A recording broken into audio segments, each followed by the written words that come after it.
It's an Archaeodeath publication launch. Hey Archaeodeath fans, and welcome to another video, this time a publication launch rather than simply a publication review, and I've been working all year on this.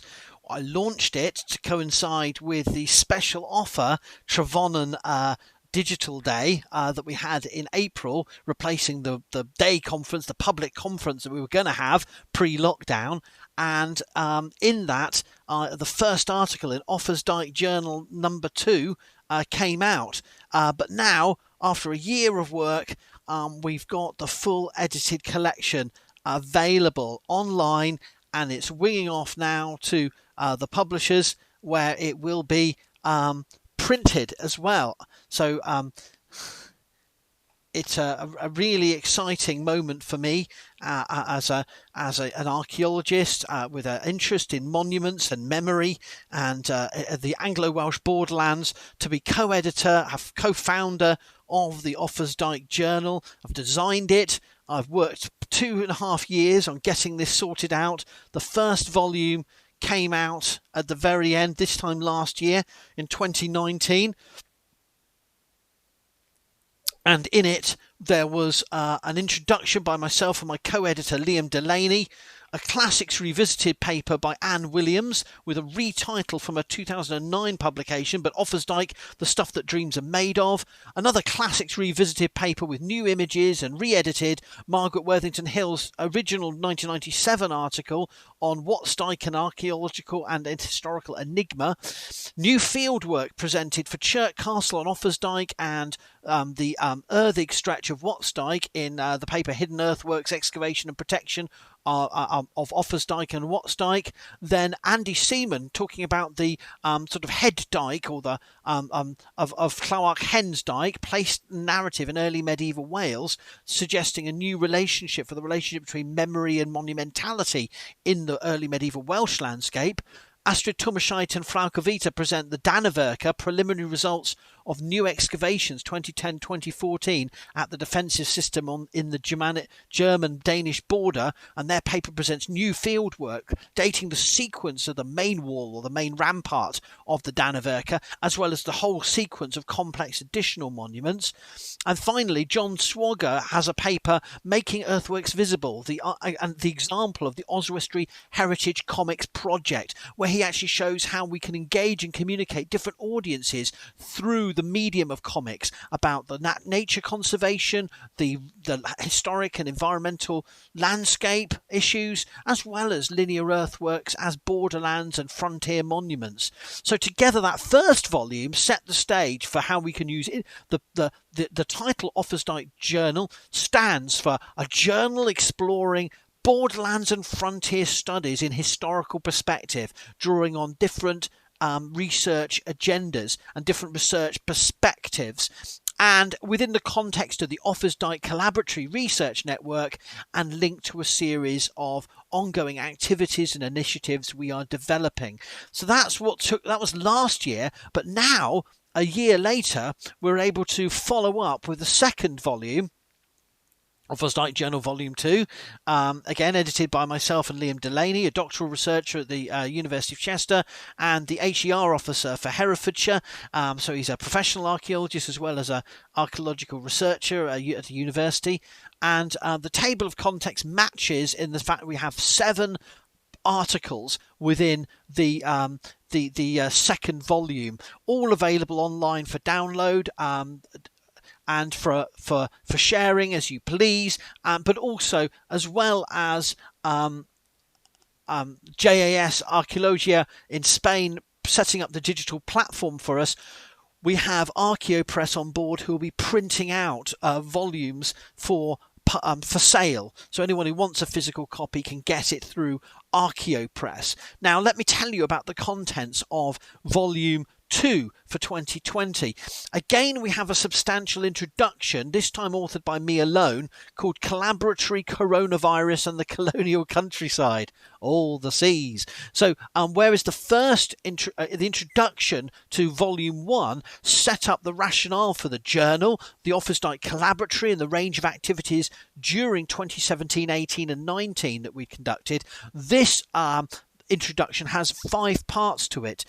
First of all, we introduce the nature of recent work and some of the work we hadn't covered in the previous survey. Then we take it up to look at some of the key issues with the collaboratory's activities, some of the events, the Trevonan event, the Research and Conservation Forum we had organised by Professor Keith Ray back in January in Cardiff University, as well as the early medieval Borderlands of Early Medieval England conference that was organised by Dr. Ben Guy in the summer, the new Linear Earthworks project being run by funded by the Leverhulme Trust through Durham University and University College London.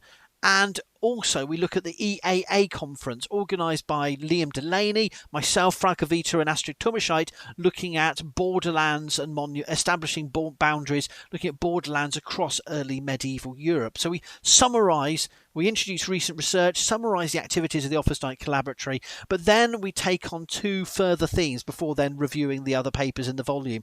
We look at the coronavirus and how it's re-energised and reignited portrayals of particularly Offa's Dyke as a militarised frontier between England and Wales, and it's been used mainly in jest but in political rhetoric from an English and from a Welsh perspective during the coronavirus lockdowns and pandemic responses, the ongoing sort of changes and shifts in tensions between England and Wales over different devolved government and Westminster rules and regulations.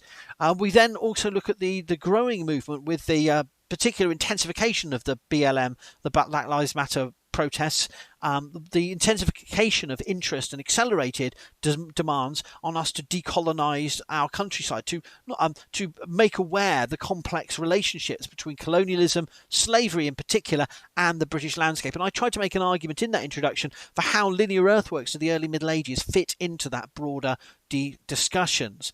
So having introduced that, I then review the other 6 papers, and these are really worth your attention. We do have 2 revisited papers at the very end. We have a revisualized, reformatted Offa's Dyke and What's Dyke paper by David Hill, looking at basically his 1991 Archaeology of Clwyd paper, and we've tried to incorporate as many of his original images, newly designed maps by me, to help bring it to a new audience. Even though it's a nearly 30-year-old paper, it still has many insights, and many of the preliminary results from the Offa's Dyke project are contained within that paper. Also in the volume is a Classics Revisited paper by Tim Malim, a key field worker who's done field archaeology on the Cambridgeshire dykes as well as Watts Dyke, and in his paper he looks at Grimsditch and Wansdyke and the ancient highways of England, linear monuments and political control. So he looks at this key issue of the relationship of movement through the landscape, of past mobilities and linear earthwork constructions in relation to postulated road systems, and he takes us on a long journey. This was originally published 2007, but it's sort of repackaged, recontextualized and open access now within the context of the journal. I think it tells a new story in this context. So we're really grateful to have that paper too. But before those 2 Classics Revisited papers, we have 4 brand new papers. 2 Chimeras in the Landscape or Chimeras, depending on the way you say it, by Mark Bell, looks at, has a bit of an overlap with Tim Malin's paper, but looks particularly at the Silchester dykes, and he also looks at Grimsditch. We then have a wonderful paper that was originally a blog post from sort of 20 years ago by Keith Fitzpatrick Matthews, who runs the Bad Archaeology website, looking at all kinds of bogus and spurious archaeological narratives.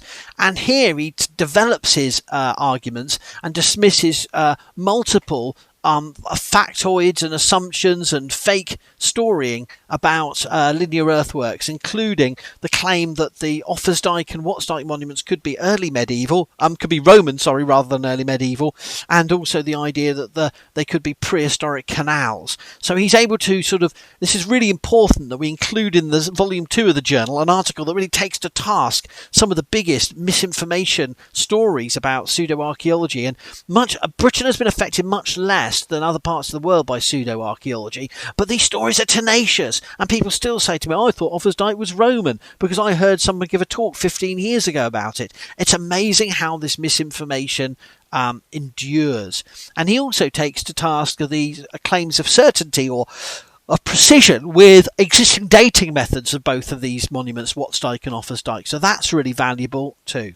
Ethan Doyle White looks at Saxon Kent versus Roman London, presenting borderland heritage at the Faston Ditch in Joyden's Wood in Kent. This is a little understood monument, but he explores what we do know about this linear earthwork and then critiques the current heritage interpretation of it as a monument dividing Saxon from Roman, which is particularly bizarre and antiquated, but still perpetuates in the local landscape. And last, and perhaps most definitely least, I have a contribution called Living After Offa, Place Names and Social Memory in the Welsh Marches, where I explore the place name and street name evidence for Offa's Dyke and Watts Dyke, and look at the way in which this reveals a borderland identity tied to the monuments, rather than an ethno-nationalistic Welsh or English perspective on these linear monuments. So this complements research I've been doing and publishing elsewhere into the biographies and present day significances of linear monuments that straddle the English and Welsh border, or cut across the English and Welsh border, and have connotations and associations within Welsh and English perspectives and beyond those perspectives. Put all this together and we have Offa's Dyke Journal Volume 2. I really hope you look at it. It's not simply about Offa's Dyke, it's about the whole archaeological investigation of the landscape, particularly frontier borderland zones, edges and peripheries, and how we understand the military, socio-economic, religious and ideological roles of these monuments, both intended and acquired through their life histories and their landscape context. So it's not a monument about Offa's Dyke. That's the way in. That's in the same way that the journal Antiquity is not only about papers from the ancient Mediterranean world, which is the term usually, antiquity being the term often used for olden times, but particularly in the before the fall of Rome and the ancient Greek and Roman world. In the same way as the Cambridge Archaeological Journal is not just filled of papers about the archaeology of the town of Cambridge. So we have to think about the title as a gateway rather than a description of its full parameters. The journal's about frontiers and borderlands, and we hope in future issues we'll be attracting papers on prehistoric boundaries and land divisions, Roman military frontier works, early medieval, late medieval, modern era and contemporary monuments and their landscape context, and how those monuments come to have significances long after they were built, or how they become redundant but are reanimated after long periods where they had seemed to have no significance. So I hope this video at least presents to you the value of doing this journal. It's not a journal about a single monument. We've made it open access, containing some otherwise difficult to find unupdated past publications, as well as a venue for new fieldwork and new critical evaluations of linear earthworks, linear monuments in broader frontier and borderland contexts. So check it out. If you've enjoyed this ArchaeoDeath video, why not check out the ArchaeoDeath blog at howardwilliamsblog.wordpress.com.